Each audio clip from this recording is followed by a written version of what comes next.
Hey everyone, it's Hannah here. When I was a young girl, a lot of my friends and family told me that I would make a good nurse. Now I had a general idea of what nurses did. They helped care for sick people and they basically worked in hospitals. Beyond that, I wasn't actually sure. The local hospital where I grew up offered a volunteer program for young teens that were possibly interested in becoming nurses to come and volunteer some time in the hospitals to get a better understanding of what the career of a nurse was actually like. They were called candy stripers. Kind of a weird name. So when I was in my teens, I thought it would be a good time to figure out if I was cut out to actually be a nurse. So I filled out the application form, I got a criminal record check done, and I was accepted to volunteer. Now, a lot of people that I know don't particularly enjoy going to hospitals. They don't like the smells and they don't like the blood and the guts. I had no problem with any of that. I didn't mind the surgeries, I didn't mind the needles, I didn't mind the idea of blood. I was actually excited for all of that. So once I had been accepted, I put on my little uniform, I put on my little name badge, and I went to the hospital, and I was so excited to start my volunteer time. Now, I can't remember exactly for how long I had to commit to, but I think it was close to a year, and it was once a week or once every 2 weeks. I volunteered for an hour to an hour and a half per session. There was typically a nurse that was in charge, so I would report to her and she would give me little duties to do. Usually it was really simple stuff like getting ice from the ice machine for the patients, talking to the patients, getting them water. Sometimes I got to feed the patients. Basically, I was just there to help out the nurses with a few mundane activities that would free them up to do the more serious stuff. And occasionally I would get to follow the nurses around as they were working and get to see the real deal of what they were actually doing. For the most part, I actually really enjoyed my time at the hospital. Once I finished all the hours that I had committed to doing, there was a little ceremony, I got a special little pin, I got a letter from the mayor thanking me for volunteering my time, and I got a certificate. And one thing I knew for sure, once I got my certificate and I left the building, I knew 100% without a shadow of a doubt I did not want to be a nurse. Now, this is not dogging on the nursing profession at all. Some of my really good friends are nurses, but I realized after volunteering that it was just not the right fit for me. So when I came to that conclusion and I told my family about it, they were super supportive. They said, hey, you know what, you tried, we still think you would make a good nurse, but if that's not the career choice that you want, no problem at all. Wouldn't it be amazing if that's the kind of support we got from people when we told them that we didn't want to have children? Now, if you're sitting watching this video and you're thinking, nobody supports my child-free life, this video is for you. I'm totally talking to you today. Go ahead and put unsupported, write it down in the comments below, because I want to give you guys some love. I want you to know you are not alone. If you're feeling really unsupported in your choice to live child-free, what can you do about it? Well, the first thing is remember that you are not alone. I don't have kids either, and a lot of the people that watch these videos don't have kids, and the people who leave comments below these videos don't have kids. So you already have a supportive community right here. Get active. Join the conversations that we're having down in the comments below. And a question that might be really helpful for you is ask yourself, are you reaching out? Are you finding communities of people that are like-minded that you can connect with? I know that sometimes this can be a little bit challenging to do because if you've reached out to people before and you've gotten negative feedback or criticism, you might feel like you're done. You just don't want to reach out to people anymore. But you know what? It's really important to feel supported. Most of us tend to do better when we have a community of people supporting us, even if that's just an online community and it's not an actual physical community where you live. Having someone in your corner to affirm your decision and to help get you through some of the judgment you might get from people can be worth so much. So be brave and take the first step. Maybe there's an online Facebook or Instagram community that you can connect with where you can talk with like-minded people. It's totally worth it because once you know that you are not alone, you're gonna feel a lot better about the situation. One of the reasons we can feel unsupported is because we don't have our family or even friends that understand our decision and give us a positive affirmation about the choice that we're making. Maybe your family members have judged you and they say, what? You can't not have kids. That's not the right way to live. And it's really difficult when the people closest to you don't support such a big choice that you're making in life. And to be really honest, I have good support from my family. I tend to get my criticisms more from people that I don't know very well or strangers. You might also not know anybody else that's child-free. As humans, we naturally feel connected and bonded to people that are sharing experiences and going through the same types of things that we are. So if you have a lack of that in your life, you can feel very alone and unsupported. And that's part of the reason that I created Wife Without Kids, because this channel is meant to be a support supportive and non-judgmental community for those of us that have made the choice to not have any children. There seem to be a lot of people that just don't understand the choice to live child-free. Womanhood is so intertwined with being maternal and having children that society sort of sees those as a package deal. And when you separate the two, that can be really hard for people to understand. It might be difficult to understand that not every single female feels maternal or has a biological clock that's ticking.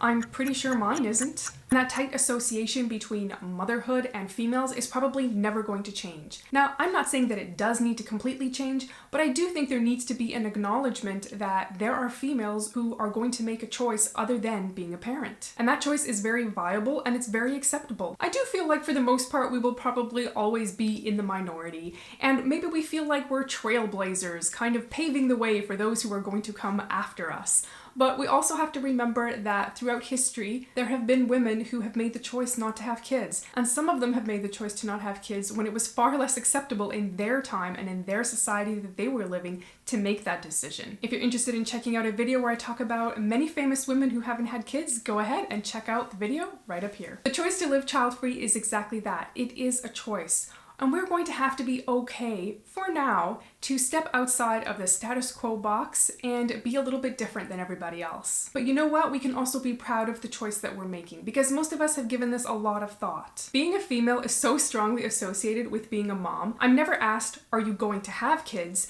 The question is always, when are you going to have kids? And how many kids are you going to have? And when my response is, oh, I'm not going to be a mom, the next response I get is, oh, you'll change your mind. When in fact, nope, I am not going to make the choice to change my mind. The choice isn't just to be a mom, and that's it. The choice is to be a mom or to not be a mom. And that is often how families are defined. It's parents, it's children, and then a couple of pets. That's the family unit, or what is seen as the ideal family unit. And the idea is that if you don't have kids, oh my goodness, you're going to be a spinster that's going to be knitting and sitting with your 20 cats all alone someday. Well, thankfully I've only got 2 cats, so I guess 18 more to go. Now, deciding to have a baby is a huge decision. It can be one of the biggest and most important decisions you are ever going to make in your life.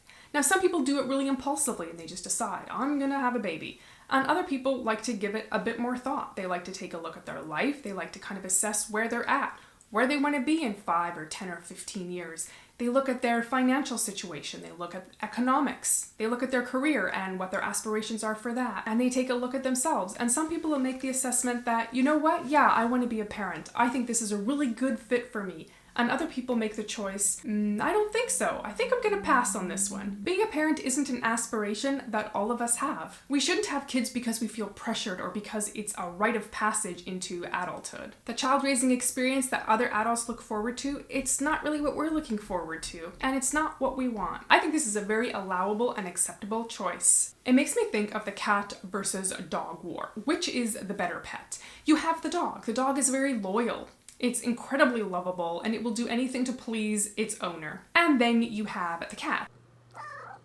Cats are often aloof, they're very inquisitive, but they're independent and they like being a boss. And basically that means that you can pet them when they let you. So when you look at those two pets, society says dog. It's the man's best friend. It's the best way to go. It's the best pet you can have. But let's be honest, that's not technically true because there is no best pet. The pet that's best is the pet that best fits your lifestyle or your personality or what you're looking for in a pet. There really is no right answer. I honestly like having a cat that you have to kind of earn its love, where it can disappear for half a day and you know what? It's taking care of itself and I'm perfectly okay with that. And I think it's very similar with making the choice to have kids or to not have kids. Obviously, the choice in making a child is a far bigger choice than a pet, but having a child is a permanent decision. One thing that we've probably all experienced multiple times is when you meet somebody that doesn't understand your choice to not have kids, they not only criticize you as a person, but they also criticize the choice that you are making. They make it seem like the choice to not be a parent is less acceptable or a less desirable choice, when in honesty, it really isn't. It just depends on the individual. And if someone has never walked in your shoes and they don't understand your life, your background, or your choices that you're making, they will automatically criticize because to them it doesn't make sense. This is easy for me because I know why I don't want kids, and it totally makes sense in my mind why I don't have kids. Sometimes as human beings, we have a really difficult time understanding other people's choices, and I would say I'm the same way. I might not understand why so many people want to have children, but I can still respect the choice that they're making to be parents. One choice that I will never understand is skydiving. That terrifies me. I can't understand why people would take the risk of jumping out of an airplane just for a thrill. But you know what? That's just not me. I don't get my thrill by jumping out of an airplane or doing any kinds of extreme sport. In that case, the risk just isn't worth the reward to me. When it comes down to it, life is filled with all sorts of choices. We decide every day what we're going to eat, what we're going to wear. We decide what kind of car we're going to drive and who we're going to date and if we decide to get married. This is another one of those choices. It's one of the biggest choices, and some people say one of the most important choices you will ever make in your life, whether or not you want to be a parent or you don't want to be a parent. And it's exactly that. It's a choice. It is not a social obligation to have children. Sometimes I think people have a hard time supporting us because the concept of not having children is so incredibly foreign to people, especially in certain cultures. There just is no option to not have children. This is the perfect time where you can educate somebody, where you can share why you're making the choice to not have any kids. It doesn't mean that they have to understand and agree with you, but you can say, hey, here's why. It's always refreshing when we get to tell people, and they are willing to listen to, why we've made the choice to not have kids. The more that we can speak to people and educate them, hopefully the more it will be seen as being an option that is truly that, an option. And then you're always going to run into people